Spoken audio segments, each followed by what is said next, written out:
Bonjour, mesdames, mesdemoiselles, messieurs. Bienvenue au Facebook Live de Bloomfield Investment Corporation. Je suis Stanislas Zézé, PDG de Bloomfield Investment Corporation, et je suis là avec Charles Lévy, qui est économiste principal à Bloomfield.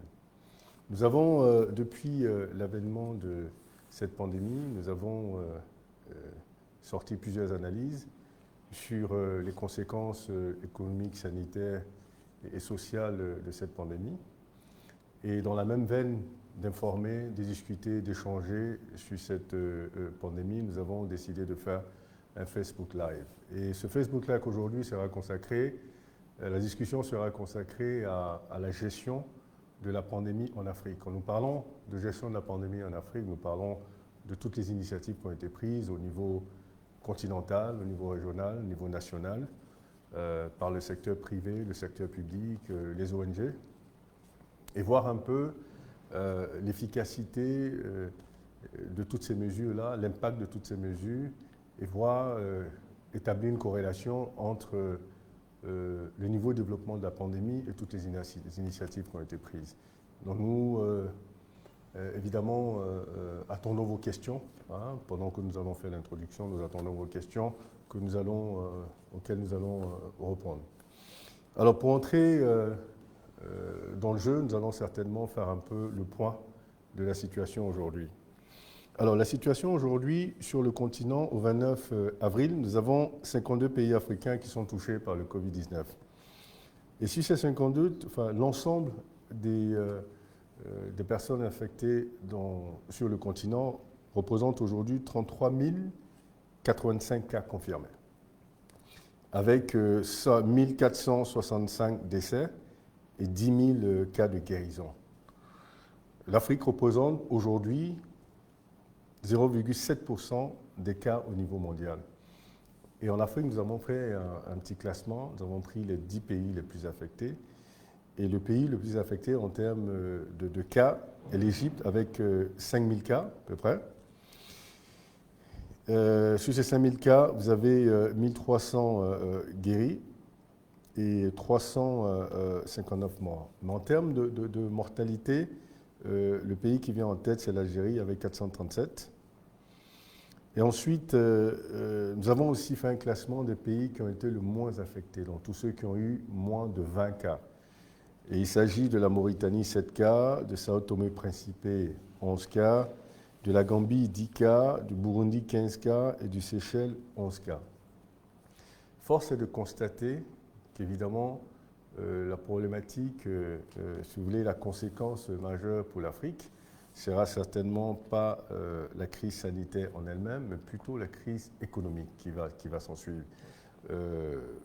On constate effectivement que la catastrophe sanitaire prévue par beaucoup de scientifiques ne s'est pas produite, ou peut-être que ce n'est pas encore produite, on ne sait pas, mais on constate pour l'instant que le continent est seulement à 0,7%.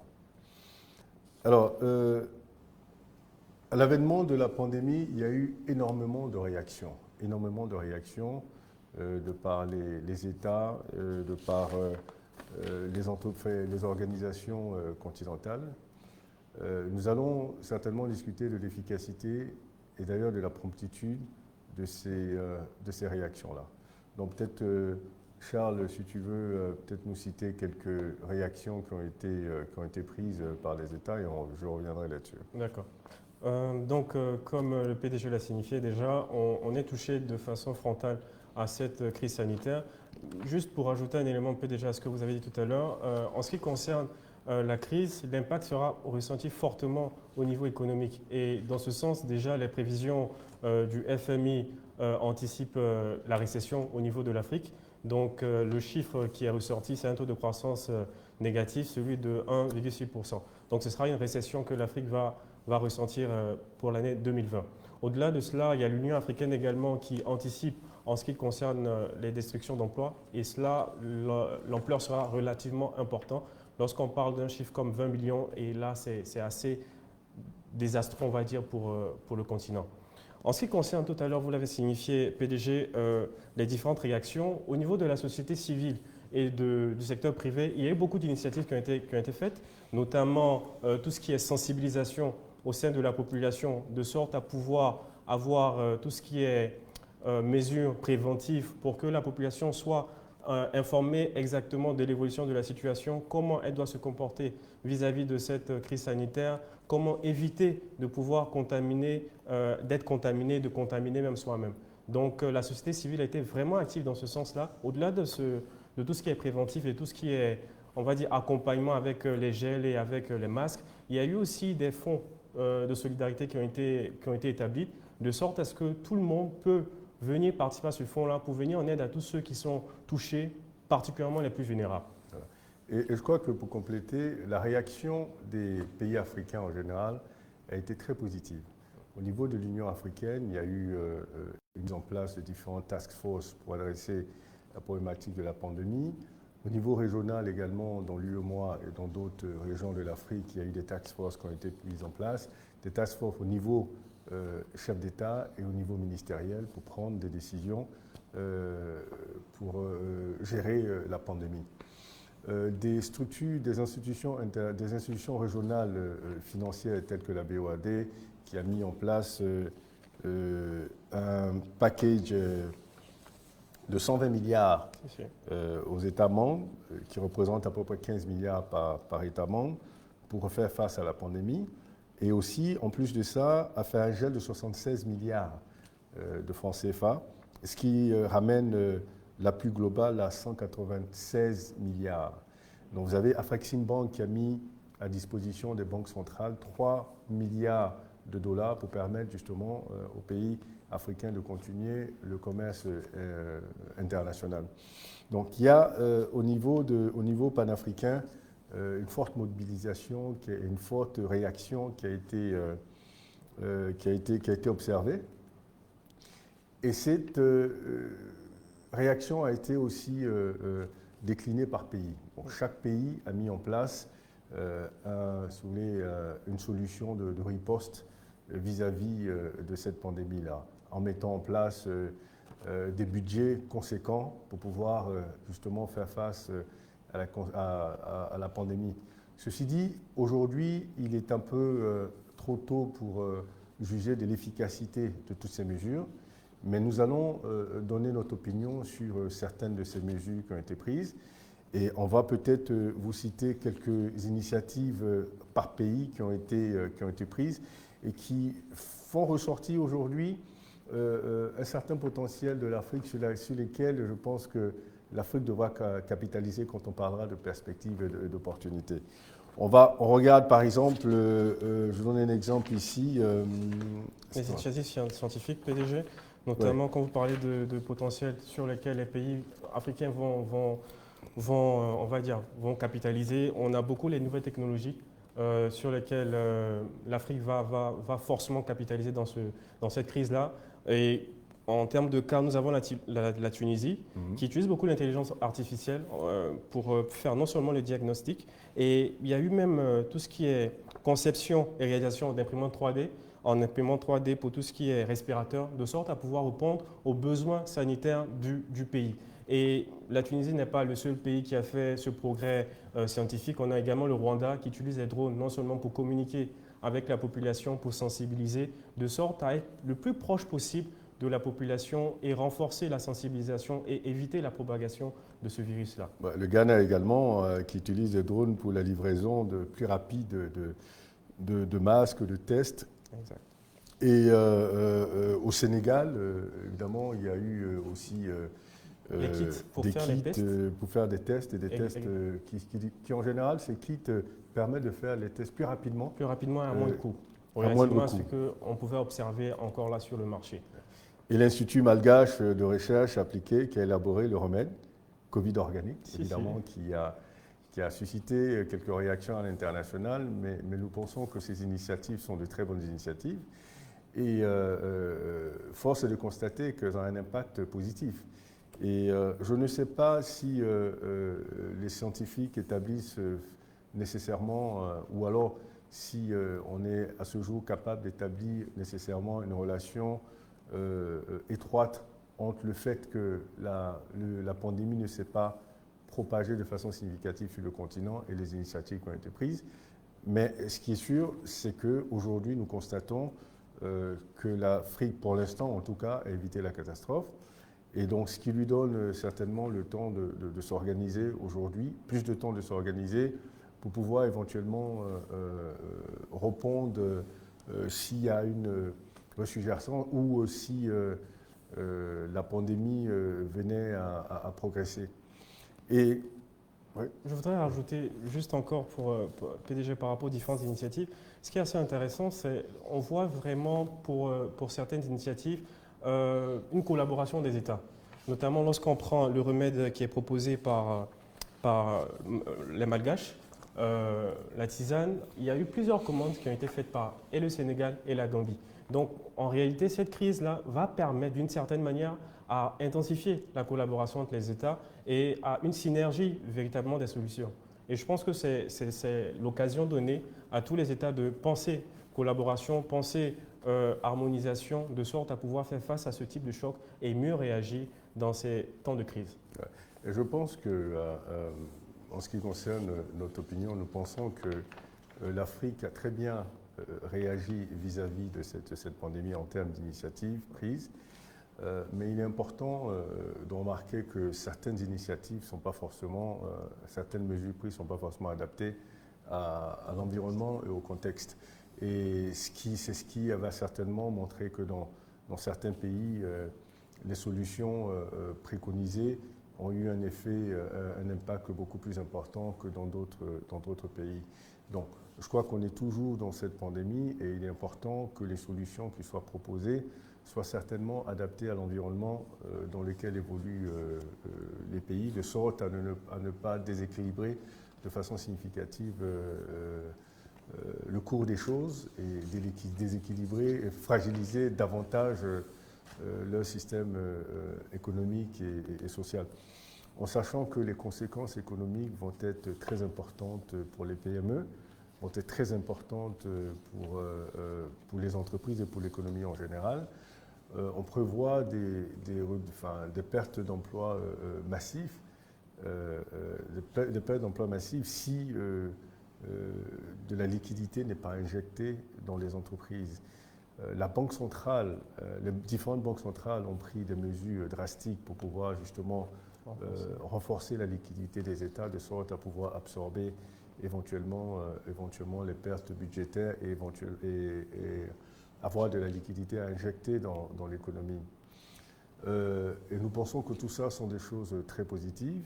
Et nous avons vu évidemment différents pays mettre en place des plans d'action, des budgets et l'allocation de ces budgets-là et mettre en place des structures pour gérer ces budgets.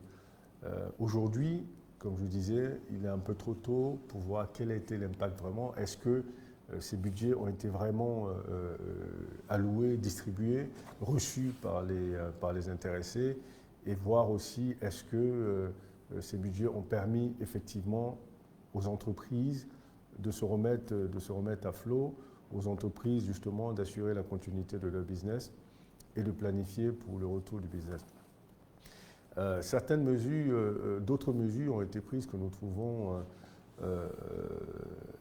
peut-être un peu moins efficaces parce qu'évidemment elles reportent un peu le problème à plus tard.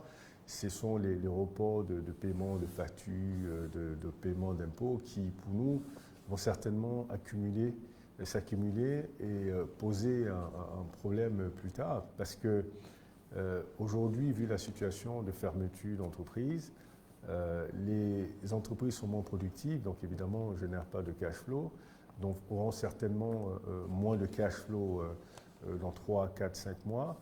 Donc évidemment, avoir des charges qui s'accumulent va créer d'autres problèmes, même si elles sont rééchelonnées. Il y a des pays qui ont décidé, par exemple, de soit faire des abattements, faire des réductions, permettre justement de payer seulement une partie de ces charges-là. Et nous pensons que ça, par contre, ça permettrait à mieux juguler justement les problèmes économiques qui sont à venir. Ouais. Par rapport à notre avis, PDG, il y a deux expressions qui vous sont chères, notamment la bonne gouvernance et la transparence. Et comme vous l'avez signifié, les États ont mis en place différents fonds. Et l'une des choses, ou bien les choses qui seront importantes par rapport à la gestion de la crise, c'est justement la transparence et la bonne gouvernance au niveau de ces fonds-là. Parce que ces fonds sont supposés répondre en termes d'accompagnement au niveau des PME ou des grandes entreprises qui seront sinistrées par cette crise. Mais s'il n'y a pas de bonne gouvernance ou les fonds ne sont pas alloués exactement là où le besoin se fait sentir, en réalité, on aura manqué quelque chose dans la gestion de cette crise-là. Mais je crois que ça doit être, tu as tout à fait raison, ça doit être exacerbé par la communication. Cette transparence, elle est fondamentale, elle est importante. Elle est surtout importante pour que les bénéficiaires comprennent le mécanisme qui est mis en place. Quand on annonce les montants, il est important de parler du processus qui a été mis en place, qui permettra à ces bénéficiaires de recevoir les fonds qui leur sont destinés. C'est-à-dire, parce que c'est des budgets qui sont mis en place, l'argent n'est pas forcément systématiquement disponible dans des caisses. Il y a certainement des levées de fonds à faire, mais tout ça, il est important d'expliquer comment les levées de fonds se feront, combien de temps ça prendra, de sorte à ce que les gens puissent anticiper et planifier. Quand on dit que c'est une mesure d'urgence, ça ne veut pas dire que vous aurez les fonds le lendemain. Et ça fait qu'on a constaté aussi dans certains pays un relâchement vis-à-vis des mesures de sécurité qui ont été mises en place, parce que quand les gens entendent urgence, ils s'attendent à recevoir les fonds dans les jours qui arrivent, et pourtant c'est un mécanisme complètement différent. Il faut lever les fonds, il faut aller chercher les fonds, il faut les recevoir, il faut s'organiser pour les distribuer, ça prend certainement plusieurs semaines, mais ça, il y a besoin d'expliquer ça. Je crois que la transparence et la bonne gestion de ces fonds mis à disposition par les États va certainement permettre de soulager les populations et les entreprises. Et aussi, c'est l'opportunité de commencer à planifier l'après-crise, qui sera certainement beaucoup plus négative, on va dire, la crise que la crise elle-même. Et je crois que une des mesures phares de ce dispositif de riposte, ce dispositif de gestion de crise est aussi soulever la dette des pays africains. Il y a une initiative des pays africains menée par l'Union africaine avec 4 Africains qui ont été désignés pour négocier avec les pays donateurs, donc les bailleurs de fonds, pour une réduction partielle de la dette, donc une annulation partielle de la dette, et éventuellement une période de grâce, donc un moratoire qui permettrait de repousser les échéances à plus tard. Il y a des partisans favorables à cette démarche, il y en a d'autres qui sont moins favorables. Et nous pensons que, évidemment, c'est une initiative qui peut être considérée dans le cadre de la gestion de cette crise, mais il est important d'avoir des alternatives et de voir aussi quelles pourraient être les conséquences de cette initiative.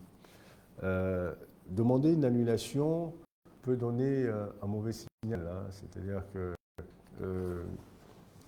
les bailleurs de fonds, alors les pourvoyeurs de capitaux, pourraient voir ça comme peut-être une solution envisagée par les pays africains quand il y a des sérieuses difficultés. Parce que cette fois-ci, c'est une pandémie, la prochaine fois, ça pourrait être autre chose.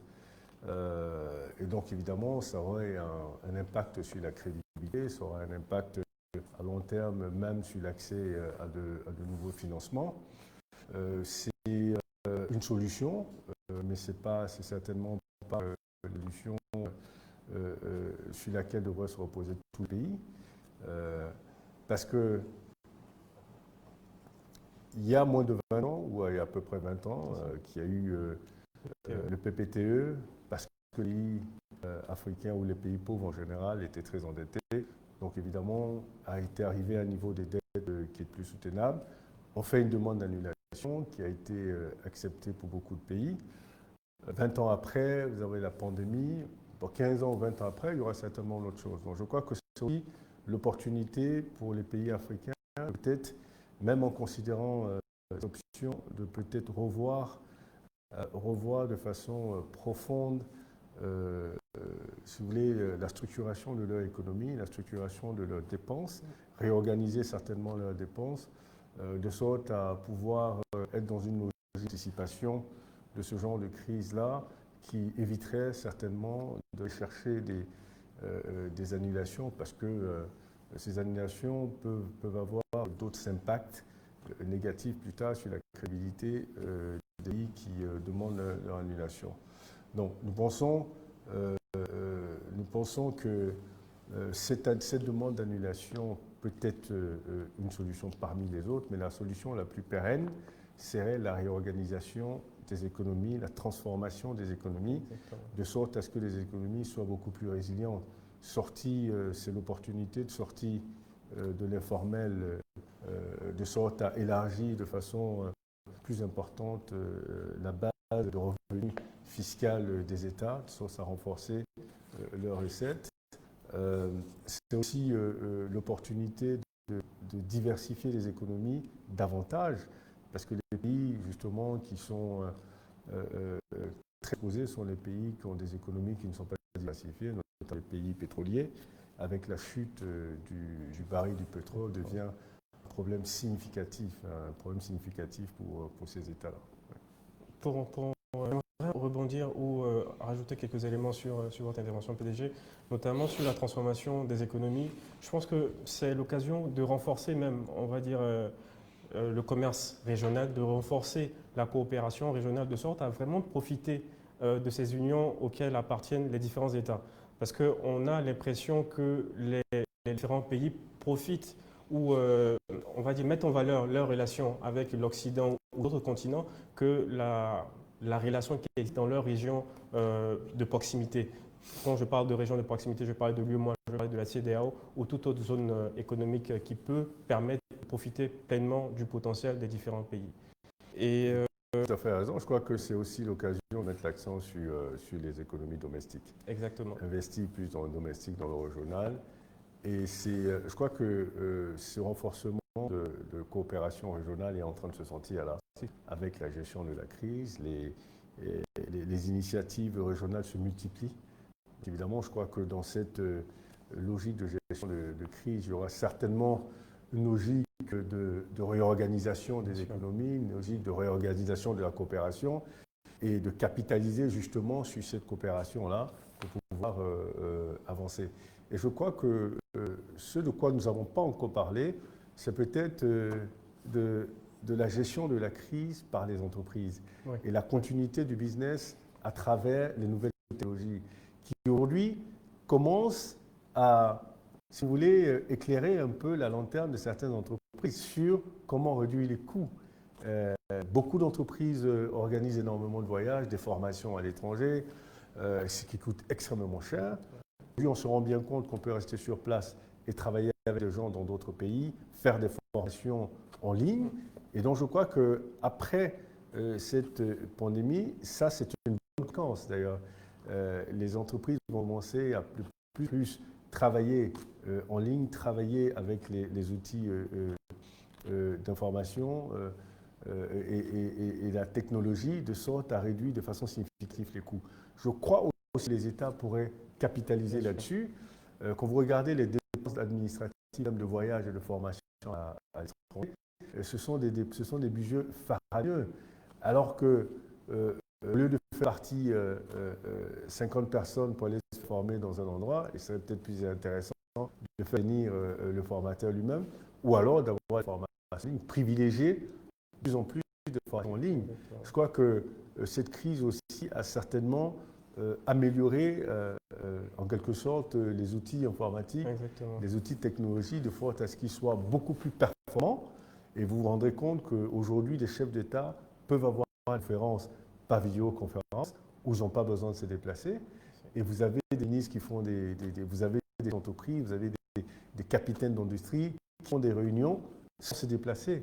Et je crois que ça, ce sont les points positifs qu'on pourrait retenir justement de la gestion de cette crise. Et tout à fait, PDG, on en déjà dans notre dernier rapport que nous avons réalisé en ce qui concerne l'impact de la crise sur les PME dans la zone UEMOA. on lui signifiait déjà que c'était l'opportunité donnée aux entreprises en réalité de se transformer. Et l'un des secteurs qui avait été fortement touché, c'était la restauration. Bien sûr que l'activité économique a relativement réduit du fait que les différents restaurants sont fermés, mais on remarque qu'il y a eu vraiment beaucoup de livraisons à domicile qui sont développées.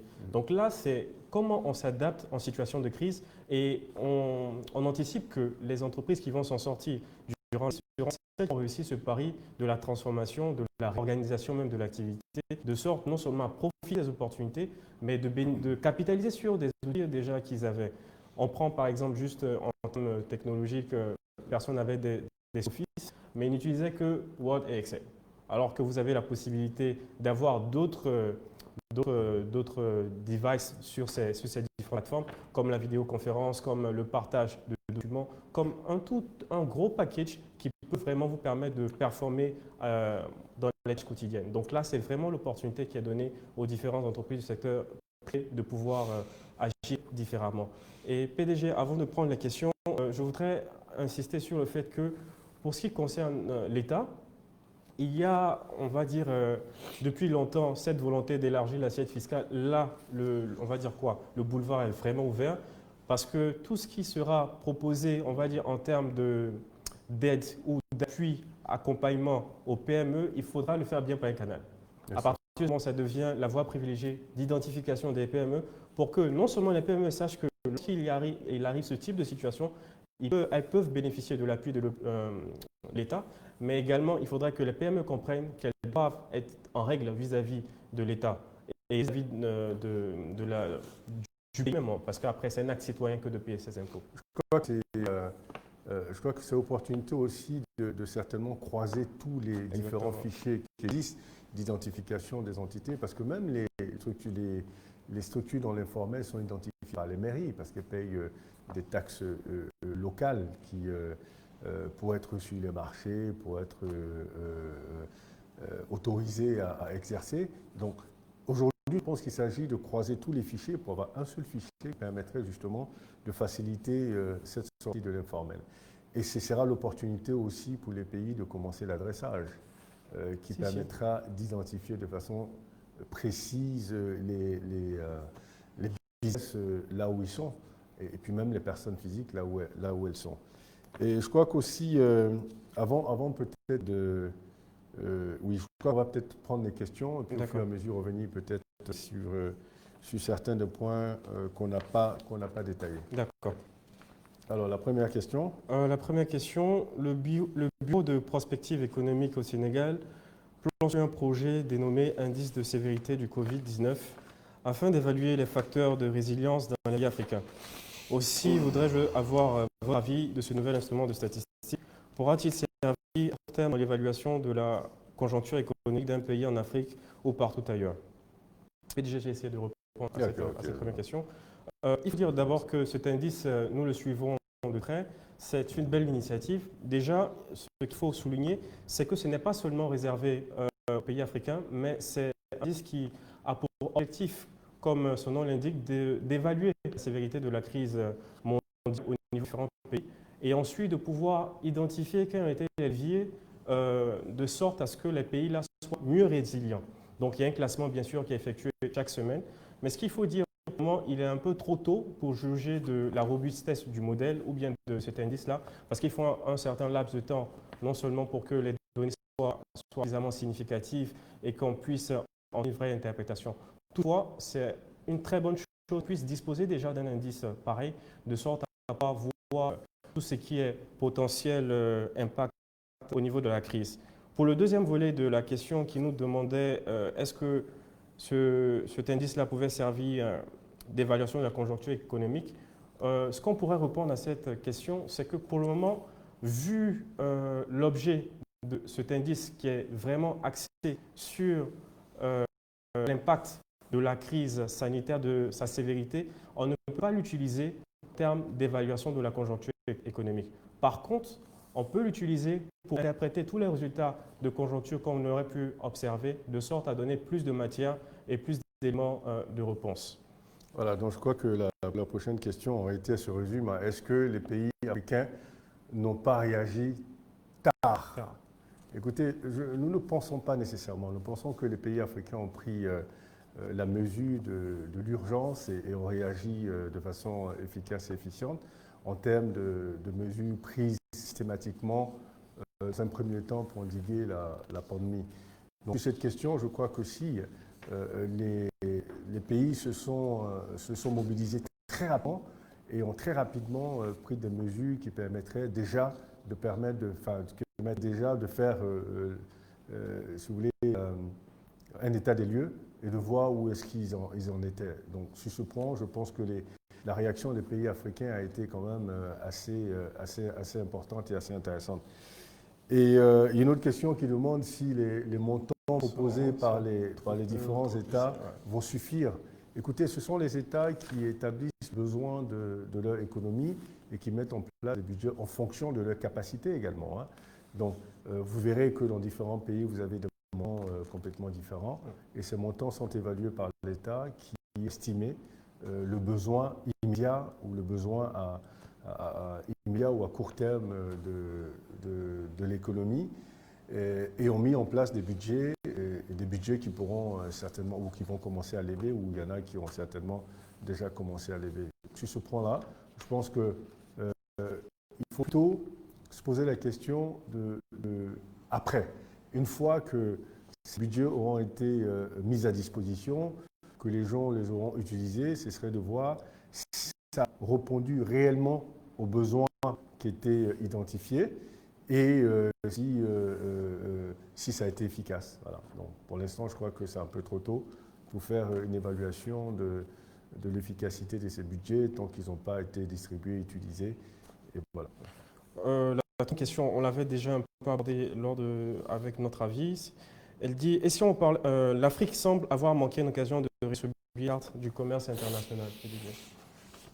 Je ne sais pas trop, ce qu'ils appellent ce qu'ils entendent par ça, mais je crois que en réalité, en termes, comme on n'arrête pas de le répéter, c'est une opportunité. Exactement. Parce que ce qui va se passer, ce que nous anticipons, c'est qu'après cette crise, la majorité des pays occidentaux vont se recroqueviller sur eux-mêmes et si c'est leur plaît, remettre leur économie à flot. Auront peut-être pas la priorité. Et c'est l'opportunité justement pour les Africains, pour les pays africains, de rentrer dans une logique d'autosuffisance dans tous leurs besoins. Donc commencer à transformer leurs matières premières, commencer à transformer de façon leur économie de sorte à pouvoir faire face à leurs besoins, que ce soit en sécurité, que ce soit en santé, que ce soit en recherche, surtout en recherche, en éducation, investi dans la transformation de leurs économies. Et surtout penser à un nouveau modèle, ou un modèle qui soit adapté. Et ça, c'est fondamental. Penser à un modèle qui soit adapté, qui correspond aux réalités de leur environnement, qui correspond à leur réalité culturelle, que ce soit dans l'éducation, dans la santé, ce que vous voulez. Je crois que les modèles les plus efficaces sont les modèles qui sont adaptés. Je crois que pendant longtemps, malheureusement, les pays africains ont importé des modèles, ont copié des modèles. Dans certains cas, ça a marché, dans d'autres cas, moins bien. Force est de constater qu'en réalité, 60 ans après les indépendances de la majorité des pays, les pays sont encore des pays à résilience très réduite. Et je crois qu'une crise comme cela vient montrer justement la faiblesse des systèmes. Mais ce n'est pas une fatalité, c'est une opportunité. C'est un électrochoc appelle que peut-être que les choix et les modèles qui ont été adoptés avant sont peut-être obsolètes. Il faut repenser à de nouveaux modèles, il faut repenser à des modèles qui sont peut-être plus appropriés. Et aujourd'hui, avec la nouvelle technologie, c'est une aubaine justement qui facilite certainement la réflexion, qui va certainement faciliter la transformation des économies. Et il y a des questions qui s'intègrent très bien dans cette réponse, notamment quelles solutions pourraient marcher sous régional intégré. Par rapport à cette question, je voudrais toujours, avec ce que vous aviez dit tout à l'heure, PDG, au-delà de penser à répondre au marché local, je pense que l'une une des choses que les entreprises doivent intégrer dans leur fonctionnement, c'est de profiter véritablement de l'union auquel on appartient. C'est-à-dire, on ne pensera plus Côte d'Ivoire uniquement, mais penser Sénégal, penser Burkina Faso, Mali, de sorte à ce que les activités soient plus florissantes. Au-delà de cela, de pouvoir mitiger tout ce qui pourrait être choc éventuel qu'on pourrait avoir dans une activité, dans un lieu particulier. Et c'est grâce à cette vision, on va dire, plus globale, plus grande, qu'on peut renforcer l'intégration entre les différents pays. Et même encore, lorsqu'on parle de sécurité alimentaire, tout à l'heure, vous avez signifié qu'il faut parler d'autosuffisance. On a des pays qui sont riches dans ces ressources, qui peuvent profiter, on va dire, aux pays voisins. Donc, renforcer la recherche, comme vous l'avez signifié, collective, renforcer les liens logistiques régionaux, renforcer tout ce qui est communication entre les différentes administrations pourrait permettre de renforcer cette intégration. Et c'est véritablement vers cette direction qui sera intéressant que différents politiques s'engagent, parce qu'après, tout le monde, ils ont eu à prendre des initiatives au niveau régionaux avec les différents textes. Maintenant, il faut passer à la phase d'application, parce que ces textes sont trop restés en termes de textes. Mais là, maintenant, l'occasion est donnée véritablement de traduire ces textes en action sur le terrain, de sorte à ce que nos économies profitent véritablement de ces potentiels-là. Je crois que ça nous mène à justement la ZLECAf, Oui. qui aujourd'hui a tout son sens. Qui a tout son sens et peut-être que les pays vont entrer dans une logique de mutualisation, que ce soit par exemple les compagnies aériennes ou les places boursières. La mutualisation commence à s'imposer pour avoir des marchés beaucoup plus larges. Et je crois que la question des visas va commencer à certainement ressurgir. Là, aujourd'hui, la logique voudrait que les barrières tombent entre les pays africains, de sorte à ce qu'il y ait une fluidité en termes d'échange. Parce que si on parle de renforcer le commerce intra-africain, ça veut dire qu'il faut que les barrières tombent. Donc les visas, être capable d'avoir une opportunité aujourd'hui de lever le lendemain et de partir dans un pays sans avoir une première étape, ce serait de faire des visas à l'arrivée. Ça, ce serait certains pays le font déjà, le Rwanda, le Kenya, beaucoup de pays, même le Gabon, il me semble même la Côte. Et je crois que c'est une première étape. Et la deuxième étape serait certainement, à un moment donné, de peut-être baisser les barrières tout simplement. Parce qu'aujourd'hui, le marché de l'Afrique devrait être un seul marché qui permettrait de donner l'opportunité à n'importe quelle chef d'entreprise d'avoir ce gigantesque marché-là, de sorte à avoir beaucoup plus d'opportunités. Donc je crois que véritablement, c'est une opportunité pour l'Afrique, pour les entreprises africaines, pour les Africains eux-mêmes. Et c'est une opportunité de repenser tout ce qu'on fait. Et je crois que la machine s'est certainement mise en place, parce que nous avons à discuter avec un certain nombre de pays et on se rend bien compte que les planifications ont commencé, les réflexions ont commencé, mais il faut que ce soit des réflexions élargies. Je crois que ça, c'est un point très important. Il ne faudrait pas que les gouvernements restent dans leur cocon et discutent entre eux, mais que ce soit élargi à toutes les communautés, les entreprises, les scientifiques, tout ce que vous voulez, mais il faut que ce soit élargi de sorte à ce que cette réflexion soit inclusive. Permet d'avoir des débats constructifs, mais très inclusifs, de sorte à avoir des consensus sur des plans d'endettement, des consensus sur des politiques publiques qui permettraient, ces consensus permettraient d'avoir des politiques publiques plus adaptées et qui certainement plus adéquates. C'était clair qu'on aurait une question pareille concernant le financement des PME. Donc, le Covid est-il une menace ou une opportunité au financement des PME dans les pays africains? Déjà, pour débuter, pour un exercice de réponse, je dirais qu'au niveau des PME, certaines dispositions étaient déjà prises par certains pays. Soit la mise en place de fonds, de sorte à pouvoir les appuyer, particulièrement les entreprises qui ont été sinistrées. Ces initiatives sont, on va dire, accompagnées ou soutenues également par certaines actions des banques centrales. Lorsqu'on regarde la zone UEMOA particulièrement, la Banque centrale a mis à disposition beaucoup de liquidités au niveau des banques, de sorte à ce que ces banques-là puissent continuer de financer leurs PME, ou bien leurs clients, on va dire ça comme ça. Au-delà de ces initiatives-là, il y a bien sûr un package qui est fait aux banques, mais également aux microfinances, étant donné que ces microfinancements sont relativement plus proches des PME que les grandes entreprises. Donc, on a un package qui est disponible et bien sûr, il faudra profiter de ce package-là. Cela veut dire que les PME ne doivent pas rester chez elles, mais elles doivent discuter avec leurs banques pour que, pendant ce process, en réalité, on verra véritablement le rôle des banques. Le rôle des banques, c'est d'accompagner les PME, c'est d'accompagner les entreprises de sorte à ce qu'elles arrivent à réaliser efficacement leurs investissements ou à opérer correctement. Donc là, on verra comment les banques vont gérer cette situation, comment elles vont accompagner les PME. Et je voudrais dire que les PME doivent maintenir le contact avec leurs banques de sorte à pouvoir bénéficier de toute l'offre disponible dans cette situation-là. Je pense aussi, et je crois que les centrales ont joué un rôle fondamental et ont été très actives et ont pris des décisions très fortes et qui vont conforter les banques justement dans jouer le rôle.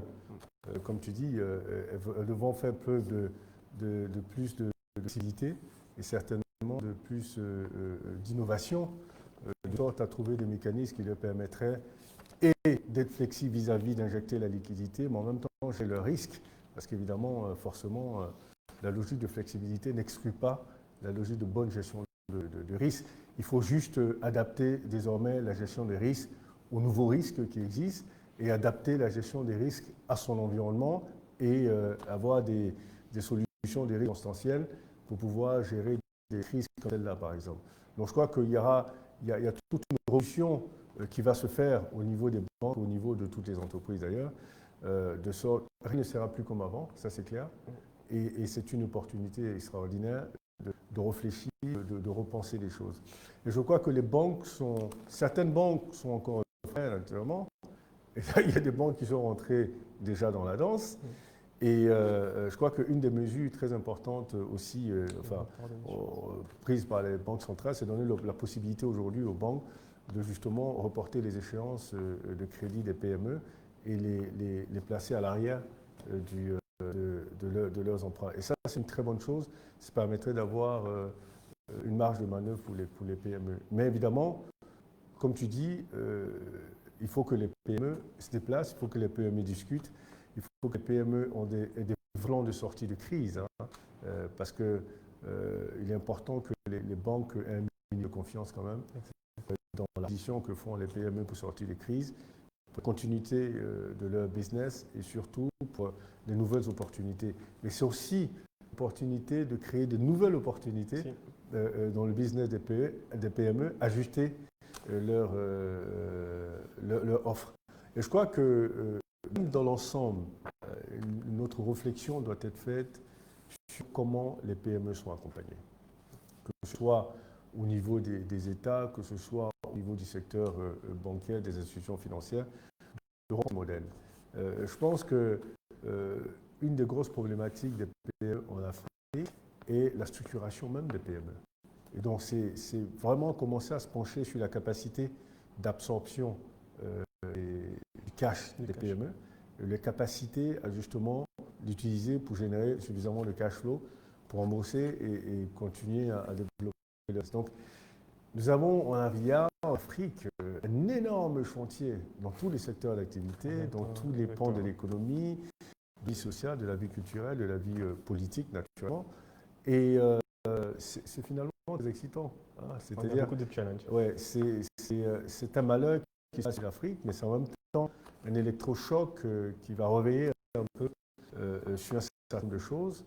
Et nous continuer à échanger avec vous, discuter dans ce forum ou d'autres forums d'ailleurs, et continuer à sortir des analyses pour vous mettre au parfum des compétences, des initiatives qui ont été prises par les États, par le secteur privé, pour accompagner tout ce processus de transformation-là. Nous avons d'autres questions ? Oui, on a quelques questions. Comment atténuer le choc négatif sur l'éducation après cette crise, surtout avec la faible digitalisation des cours en ligne? Ouais, je crois que c'est une faiblesse, c'est vrai. Ouais. C'est une faiblesse, mais les pays essaient quand même. Hein. Ils ont essayé de mettre. C'est peut-être pas encore au point, pas encore efficace, mais ça veut dire qu'après, il y aura certainement des possibilités pour désengorger les salles de classe, avoir de l'éducation en ligne pour un certain nombre d'enfants. Et donc je crois que ce sont de très bonnes initiatives que certains États ont pris que de commencer. Il y en a qui avaient déjà anticipé sur la digitalisation, donc étaient déjà prêts, des pays comme le Rwanda par exemple. Et il y en a qui n'avaient pas anticipé sur ça, mais maintenant qu'ils sont obligés de le faire, ont commencé à le faire et se rendent compte que ça peut être une solution plus tard pour le désengorgement des salles de classe, par exemple. Donc je crois que c'est toujours dans cette logique de dire que cette situation permet de faire un diagnostic des faiblesses et des forces et de mettre justement un plan stratégique en place pour pallier aux faiblesses.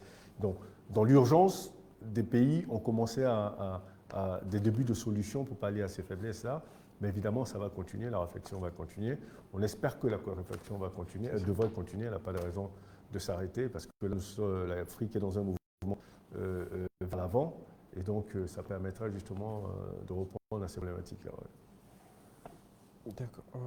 Maintenant, il faut dire qu'évidemment, cette année va être une année un peu difficile en termes de résultats, va être un peu difficile parce que, bon, n'étant pas prêt à ce genre de crise, évidemment, le choc, les pays n'étaient pas nécessairement prêts. Comme vous voyez, même dans les pays occidentaux, ils ont pris des mesures assez drastiques, hein, notamment supprimer le bac cette année, c'est quelque chose d'assez majeur quand même. Donc c'est pour dire que la situation était vraiment grave, ou alors elle est vraiment grave, et les États commencent à juguler quand même cette crise, puisque les déconfinements commencent à partir du mois prochain, mais c'est une grave crise. Donc je crois qu'il y aura un impact sur l'éducation cette année forcément, mais avec les nouvelles technologies et avec toutes les mesures qui sont mises en place, je pense que les États arriveront certainement à limiter les dégâts et à certainement rattraper les retards en faisant des cours d'été où il n'y aura peut-être pas de vacances cette année, tout simplement. Peut-être une autre question. Quelles sont les entreprises qui pourraient le mieux résister à cette crise par la nature même de leurs prestations? Bon, par rapport à cette question, je pense que déjà, les entreprises qui interviennent dans le digital, c'est une très bonne chose parce que non seulement on voit l'utilité maintenant de tout ce qui est proposé par ces entreprises. Juste une anecdote, lorsque certains commerciaux venaient dans des entreprises pour proposer des produits qui permettraient de faire des réunions à distance, on disait, mais c'est quoi ça, j'en ai besoin, pourquoi je vais installer un produit sur mon ordinateur et tout, mais actuellement ces personnes sont en train de sourire parce que voici un outil qui vous permet non seulement de continuer à mettre votre activité en place, mais au-delà de cet outil, non seulement vous devenez performant en termes de gain de temps, en termes de productivité et en termes de résultats, étant donné que les outputs sont relativement intéressants. Donc on a ce secteur qui va s'en sortir relativement bien. On a bien sûr l'opportunité pour tout ce qui est activité de service même de se transformer d'une certaine manière, de sorte à se rendre compte des besoins, des possibilités en termes de développement, en termes de service à la personne ou bien de service à la demande. Parce que lorsqu'on prend par exemple tout ce qui est service de salon, de coiffure, maintenant à cause des mesures de distanciation, vous pouvez prendre tout, de sorte à ne pas bonder l'espace dans lequel la prestation est faite. On a vraie possibilité de transformer l'organisation même de l'entreprise avec cette crise sanitaire-là. Donc en réalité, même les services qui étaient supposés être les plus impactés négativement, il y a peut-être une opportunité à saisir avec cette crise. Ouais. Ok, et une autre question? Non, la plupart des questions, on les a déjà abordées avec le plan que nous suivons depuis le début. Okay. PDG, donc, je voudrais juste rappeler à nos internautes que nous avons déjà, comme vous l'avez signifié, réalisé 2 études sur le Covid-19, l'impact sur la CEDEAO au niveau macro, mais également sur les PME, qui sont disponibles sur nos différents réseaux. Vous pouvez les télécharger actuellement, donc c'est très intéressant de pouvoir lire ces rapports, nous faire vos retours, de sorte à ce que nous puissions également continuer d'alimenter les échanges et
tu as des commentaires et tout ça. Non, je n'ai pas de commentaires. Bon, ok, désolé, on a eu un petit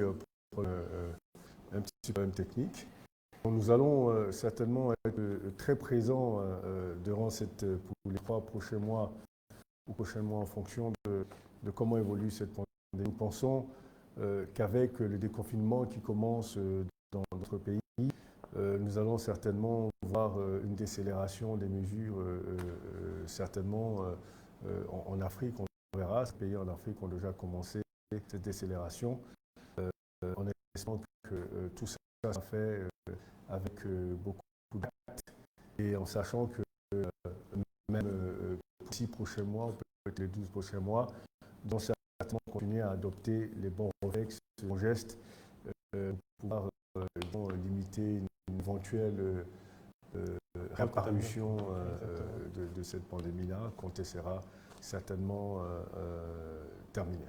Voilà. En tout cas, merci infiniment. Nous restons toujours connectés. Vous pouvez continuer à poser vos questions sur la page Facebook de Bloomfield Investment Corporation et nous nous ferons plaisir de répondre à vos questions. Vous pouvez même appeler ici à Bloomfield également. Vous avez les coordonnées sur Facebook et nous continuons à être très ouverts pour les discussions, pour les échanges, pour les conseils aux entreprises qui voudraient parler de leur plan de continuité ou leur plan de reprise. Nous sommes plutôt très ouverts et dans une optique, dans une logique de solidarité. Bon après-midi et merci. Merci à vous.